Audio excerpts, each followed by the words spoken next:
Corona পরিস্থিতি স্বাভাবিক না হওয়া পর্যন্ত শিক্ষা প্রতিষ্ঠান খুলবে না বললেন প্রধানমন্ত্রী বই উৎসবের উদ্বোধন। ঢাকার সব খালের দায়িত্ব দুই সিটির, ভেনিসের মতো সাজাতে চান তাপস, জলাবদ্ধতা দূর হওয়ার আশা আতিকের।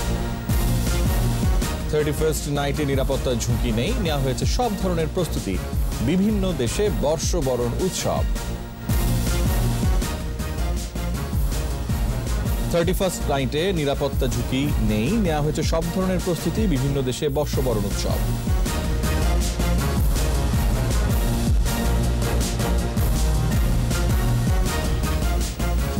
সিকিউরিটি ইসলামী ব্যাংক লিমিটেড সংবাদ শিরোনাম। আমন্ত্রণ জানাচ্ছি রাত 9টার 21 সংবাদে।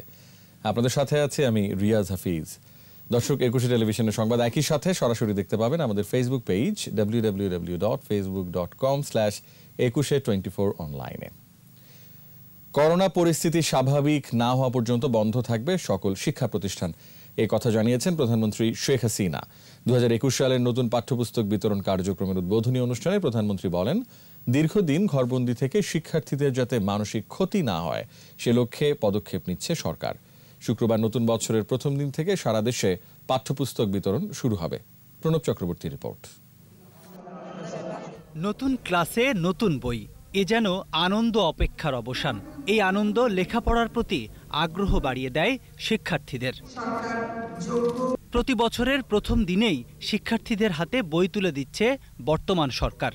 আয়োজন করছে বই উৎসবের। করোনা সংক্রমণের বিরূপ প্রভাবে এবার উৎসব না হলেও যথা নিয়মে শিক্ষার্থীদের হাতে পৌঁছে দেয়া হচ্ছে 34,36 লাখ বই। স্বাস্থ্যবিধি মেনে নির্দিষ্ট দিনেই সারা দেশে শুরু হচ্ছে বই বিতরণ কার্যক্রম। সকালে গণভবন থেকে পাঠ্যপুস্তক বিতরণ কার্যক্রমের উদ্বোধন করেন প্রধানমন্ত্রী শেখ হাসিনা। লেখাপড়া ছাড়া একটি জাতির উন্নতি হয় না, তাই শিক্ষার্থীদের অধ্যয়নে আরও মনোযোগী হওয়ার আহ্বান জানান তিনি। একটা নতুন বই পেলে একটু ভালোও লাগে, বইটা হাতে পাবে, তার মলাটা লাগাবে, নামটা লিখবে, সুন্দরভাবে দেখবে, পড়বে, এবং সেটাই একটা আলাদা আনন্দ। খালি পাঠ্য বই না, এখন অনেক বই আছে পড়া যায়, সেটা পড়ার জন্য আমি অনুরোধ করবো। তাছাড়া সেই সাথে একটু খেলাধুলা করতে হবে। করোনা পরিস্থিতি স্বাভাবিক না হওয়া পর্যন্ত স্কুল বন্ধ থাকবে জানান প্রধানমন্ত্রী। আমরা যখন একটু সিদ্ধান্ত নিলাম যে স্কুল খুলবো, তখনই আবার নতুন করে দ্বিতীয় ধাক্কা আসলো করোনা ভাইরাসের। কাজে আমরা আমাদের ছেলে মেয়েদের কথা চিন্তা করি আবার স্কুল খোলা। এখন আমরা 15 জানুয়ারি পর্যন্ত সময় দিয়েছি, এর মধ্যে যদি অবস্থা ভালো হয় খোলা হবে, যদি না হয় আমরা করব না। করোনা মহামারী থামিয়ে দিয়েছে সারা বিশ্বকে। শেখ হাসিনা বলেন, দীর্ঘদিন ঘরবন্দি থেকে শিক্ষার্থীদের যেন মানসিক ক্ষতি না হয় সে লক্ষ্যে পদক্ষেপ নিচ্ছে সরকার। শিক্ষার্থীগণের যে মানসিক স্বাস্থ্য সমস্যা বা অভিজ্ঞতা দেখা দিচ্ছে, সেটা মোকাবেলারও ব্যবস্থা নেওয়া হয়েছে, এবং সেই বিষয়ে কি করণীয় সেই শিক্ষাটা আমরা শিক্ষা প্রতিষ্ঠানের প্রধান এবং একজন ফোকাল পয়েন্ট শিক্ষককে প্রশিক্ষণ প্রদানের উদ্যোগ গ্রহণ করা হয়েছে। আর এ লক্ষ্যে ইতিমধ্যে শীর্ষস্থানীয় সাইকোলজিস্টদের সঙ্গে আলোচনা করে কীভাবে আমাদের ছেলেমেয়েদের সহায়তা দেওয়া যায়, কাউন্সেলিং করা যায়, তার ব্যবস্থাটাও আমরা নিচ্ছি। দেশবাসীকে ইংরেজি নতুন বছরের শুভেচ্ছাও জানান প্রধানমন্ত্রী। একটি বছরের শেষ, ইংরেজি নববর্ষ শুরু হতে যাচ্ছে আগামীকাল। তাই সবাইকে আমি আমার ইংরেজি নববর্ষের শুভেচ্ছা জানাচ্ছি। বঙ্গবন্ধু আন্তর্জাতিক সম্মেলন কেন্দ্রের অনুষ্ঠানে প্রধানমন্ত্রীর পক্ষে প্রাথমিক থেকে নবম শ্রেণী পর্যন্ত শিক্ষার্থীদের হাতে নতুন বই তুলে দেন শিক্ষামন্ত্রী ডাক্তার দীপু মনি এবং প্রাথমিক ও গণশিক্ষা প্রতিমন্ত্রী জাকির হোসেন। খুবই ভালো লাগছে, নতুন বছরে যেমন নতুন বই পাই। আমার ভাষা নতুন বই ভালো লাগছে। প্রধানমন্ত্রী আমাদের বই দিতে আসছে, এটা আমার অনেক ভালো লাগে। প্রণব চক্রবর্তী, 21 টেলিভিশন, ঢাকা। করোনাক্রান্ত হয়ে আরও 28 জন মারা গেছে, এর মধ্যে পুরুষ 21 আর মহিলা 7 জন। বছর শেষে এ নিয়ে মোট মৃত্যু 7,559। স্বাস্থ্য অধিদপ্তরের সংবাদ বিজ্ঞপ্তি বলছে 24 ঘন্টায় শনাক্ত হয়েছে 1034 জন। এ নিয়ে মোট শনাক্ত 5,13,510। শনাক্তের হার 15.91। 24 ঘন্টায় সুস্থ হয়েছে 1,389 জন। অ্যান্টিজেন সহ নমুনা পরীক্ষা করা হয়েছে 13,208 জনের। 26টি খাল আনুষ্ঠানিকভাবে 2 সিটি কর্পোরেশনের কাছে হস্তান্তর করেছে ঢাকা ওয়াসা। দায়িত্ব পেয়ে 2 মেয়র জানান, আগামী বর্ষা মৌসুমে জলাবদ্ধতা মুক্ত ঢাকা নগরী উপহার দেবেন নগরবাসীকে। আর দখলমুক্ত খালের পাড়ে নান্দনিক পরিবেশ তৈরি করা হবে বলে জানান স্থানীয় সরকার বিষয়ক মন্ত্রী। মাহমুদ হাসানের রিপোর্ট। পানি নিষ্কাশনের দায়িত্ব দুই মেয়রের হাতে আনুষ্ঠানিকভাবে তুলে দিলেন ওয়াসার ব্যবস্থাপনা পরিচালক। এতে করে ঢাকার ২৬টি খালের দায়িত্ব পেল দুই সিটি কর্পোরেশন। দায়িত্ব পেয়ে নিজস্ব অর্থায়নে মার্চের মধ্যেই ৩টি খাল এবং ২টি কালভার্ট সংস্কার ও জুনের মধ্যে সকল খাল সংস্কারের কথা জানান দক্ষিণ সিটি কর্পোরেশনের মেয়র। প্রত্যেকটা খালের সাথে এখনো যে খালগুলো রয়েছে, যেই জলাশয়গুলো রয়েছে, আমরা যদি প্রত্যেকটা খাল জলাশয় সংযোগ করতে পারি তাহলে আমি মনে করি যে ভেনিসের থেকে কম হবে না ঢাকা শহর। উত্তরের মেয়র বলেন, খালগুলোর ঠিকানা হয়েছে। প্রতি বছর ভূগর্ভের পানির স্তর নেমে যাচ্ছে ৩ ফুট করে। এই সমস্যা রোধে খাল সংস্কার জরুরি। আগামী বর্ষায় ঢাকার জলাবদ্ধতা নিরসন হবে বলেও আশা প্রকাশ করেন তিনি। আমরা খাল পরিষ্কার করব, খালের উচ্ছেদ করে এবং খালকে আমরা আগের গতিতে ফিরিয়ে আনবই অবশ্যই। স্থানীয় সরকার, পল্লী উন্নয়ন ও সমবায় মন্ত্রী বলেন, ঢাকার অধিকাংশ খাল দখল হয়ে গেছে।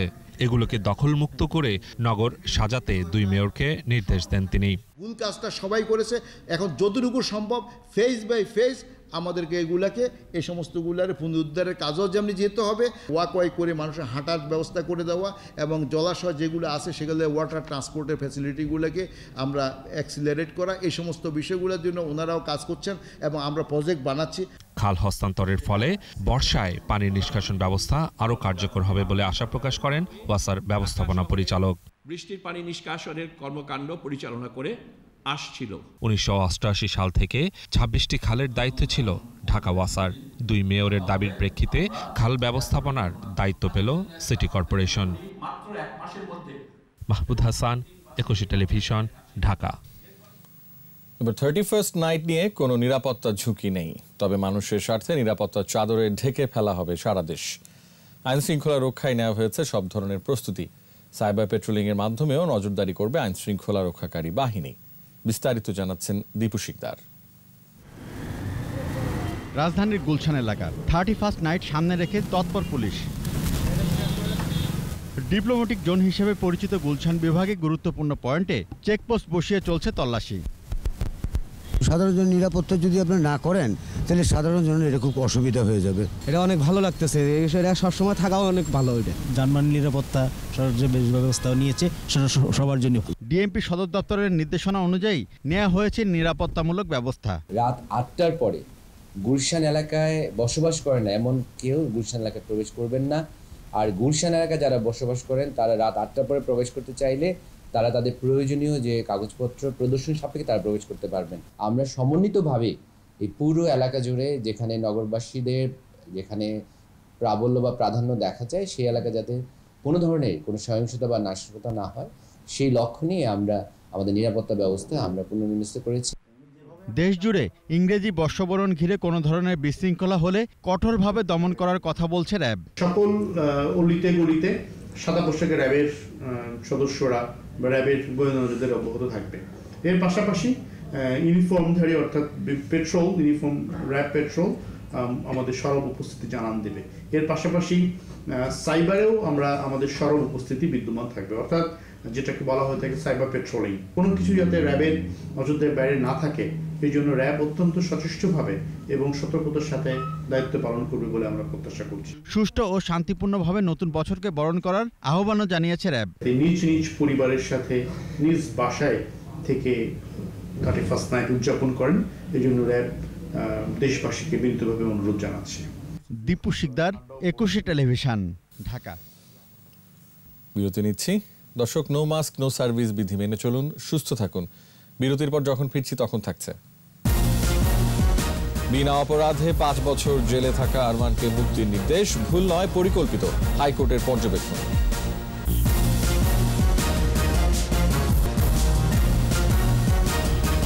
আবার আমন্ত্রণ রাত 9টার 21 সংবাদে। বিনা দোষে প্রায় 5 বছর কারাভোগ করা আরমান বিহারীকে অবিলম্বে মুক্তির নির্দেশ দিয়েছেন হাইকোর্ট। একই সঙ্গে 30 দিনের মধ্যে তাকে 20 লাখ টাকা ক্ষতিপূরণ দেওয়ারও নির্দেশ দিয়েছেন আদালত। আর দায়ী 5 পুলিশের বিরুদ্ধে বিভাগীয় তদন্তেরও নির্দেশ দেওয়া হয়েছে। বিচারপতি মোহাম্মদ মুজিবুর রহমান মিয়া ও বিচারপতি মহিউদ্দিন শামীমের বেঞ্চ এ রায় দেন। বিস্তারিত শাকের আরজুর রিপোর্টে। দুটো বাচ্চা আছে, একটা শিয়ানা মাইয়া আছে, এখন ওরে মুক্তি দেন, ওর তো জীবন শেষ হয়ে গেছে। যে মানুষের ওই সাজা কাটতেছে ওরে ধরেন, ও আমার জামাইকে ছেড়ে দেন, বা আমার বাচ্চাদেরকে নিয়ে ক্ষতিপূরণ আছে ওগুলো আমরা চাই। রায়ের পর এভাবেই প্রতিক্রিয়া জানান আরমানের স্বজনরা। শুধু বাবার নামে মিল থাকায় পল্লবীর বেনারসি কারিগর আরমানকে গ্রেফতার করে শাহাবুদ্দিন নামে আদালতে সোপর্দ করে পুলিশ। অন্যদিকে প্রকৃত আসামি শাহাবুদ্দিন কারাগারের বাইরে মাদক কারবার চালিয়ে যাচ্ছেন বলে অভিযোগ আরমানের পরিবারের। 2016 সাল থেকে কারাভোগ করছেন আরমান। এ নিয়ে সংবাদপত্রে প্রতিবেদন প্রকাশ হলে মানবাধিকার সংগঠনের পক্ষে হাইকোর্টে রিট করে ল অ্যান্ড লাইফ ফাউন্ডেশন। বৃহস্পতিবার রায় দেন হাইকোর্ট। কে অবিলম্বে জেল থেকে মুক্তি দেওয়ার জন্য নির্দেশ দেওয়া হয়েছে। 20 লক্ষ টাকা পুলিশের আইজি এবং ঢাকা মেট্রোপলিটন পুলিশ তাকে প্রদান করবেন এবং আগামী 30 দিনের মধ্যে এই ক্ষতিপূরণ প্রদান করে আগামী 14 ফেব্রুয়ারি এই সংক্রান্ত হলফনামা আকারে দাখিল করতে বলা হয়েছে। 5 পুলিশের বিরুদ্ধে বিভাগীয় তদন্তের নির্দেশ দিয়েছে হাইকোর্ট। আরমানের মামলার তদন্তকারী কর্মকর্তা, অর্থাৎ যেই মামলায় শাহাবুদ্দিনের সাজা হয়েছিল, এই মামলাতে যিনি চার্জশিট দিয়েছিলেন তদন্তকারী কর্মকর্তা মোহাম্মদ সিরাজুল ইসলাম খান, সাব ইন্সপেক্টর মোহাম্মদ রাসেলগণকে বর্তমান দায়িত্ব থেকে প্রত্যাহারপূর্বক তাদেরকে পুলিশ লাইনে ক্লোজ করতে বলা হয়েছে। নিরপেক্ষ একটি পুলিশের মধ্য থেকে কমিটি করতে বলা হয়েছে। আদালত ঘটনাটিকে দুঃখজনক উল্লেখ করে পুলিশ বাহিনীকে আরও সতর্ক ও দায়িত্বশীলতার সাথে কাজ করার কথা বলেন। ঘটনাটি পরিকল্পিত বলেও মন্তব্য করেন আদালত। জিনিসটা দুঃখজনক, হয়তো দু একজন পুলিশের কর্তব্য অবহেলার কারণে হয়তো ঘটনাটা ঘটেছে। পুলিশ ডিপার্টমেন্টকে অত্যন্ত সতর্ক হতে হবে এবং মনোযোগী হতে হবে, যাতে আমাদের বাংলাদেশের সাধারণ নাগরিক যারা আছেন তারা এই ধরনের কোনো অন্যায় অবিচারের সম্মুখীন ভবিষ্যতে আর না হন। এর আগে হাইকোর্ট নথি তলব করে রুল জারি করেছিলেন। শাকের আরজু, 21 টেলিভিশন, ঢাকা। জাতির পিতা বঙ্গবন্ধু শেখ মুজিবুর রহমানের জন্মশতবর্ষ উপলক্ষে রাজধানীর আগারগাঁওয়ে পরিবেশ অধিদপ্তরের উদ্বোধন হলো মুজিব কর্নার। বিকেলে মুজিব কর্নারের উদ্বোধন করেন পরিবেশ, বন ও জলবায়ু বিষয়ক মন্ত্রী মোহাম্মদ শাহাবুদ্দিন। এ সময় তিনি মোবাইল সেবা অ্যাপ পরিবেশ বার্তারও উদ্বোধন করেন। পরে মন্ত্রী বলেন, জনগণকে অনলাইনে সেবা প্রদানের ব্যবস্থা করতে হবে। এছাড়া সকল ধরনের পরিবেশ দূষণ প্রতিরোধে কার্যকরী ব্যবস্থা গ্রহণে ব্যর্থদের বিরুদ্ধে ব্যবস্থা নেয়ার কথাও জানান তিনি।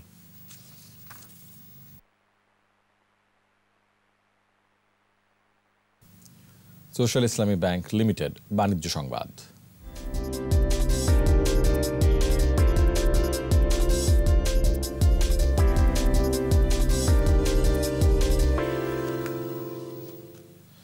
শেয়ারবাজারে তালিকাভুক্ত বস্ত্র খাতের কোম্পানি আলহাজ টেক্সটাইলে পর্যবেক্ষক বসিয়েছে securities and exchange commission BSEC. সাধারণ বিনিয়োগকারীদের স্বার্থ রক্ষায় গত 2 বছর ধরে লোকসানে থাকা কোম্পানিটির বিশেষ নিরীক্ষা করানোর উদ্যোগ নেওয়া হয়েছে।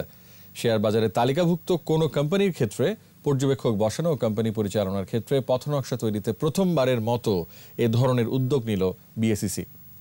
কোম্পানিটির সব ধরনের সম্পদের বিক্রি, স্থানান্তর, বিক্রয় ও রূপান্তরের নিষেধাজ্ঞাও আরোপ করা হয়েছে। 1983 সালে শেয়ার বাজারে তালিকাভুক্ত হয়েছিল আলহাজ টেক্সটাইল।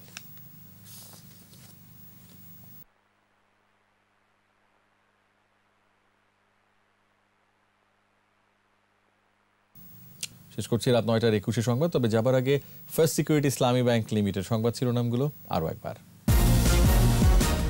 করোনা পরিস্থিতি স্বাভাবিক না হওয়া পর্যন্ত শিক্ষা প্রতিষ্ঠান খুলবে না, বললেন প্রধানমন্ত্রী। বই উৎসবের উদ্বোধন। ঢাকার সব খালের দায়িত্ব 2 সিটির, ভেনিসের মতো সাজাতে চান তাপস। জলাবদ্ধতা দূর হওয়ার আশা আতিকের। 31st নাইটে নিরাপত্তার ঝুঁকি নেই, নেওয়া হয়েছে সব ধরনের প্রস্তুতি। বিভিন্ন দেশে বর্ষবরণ উৎসব।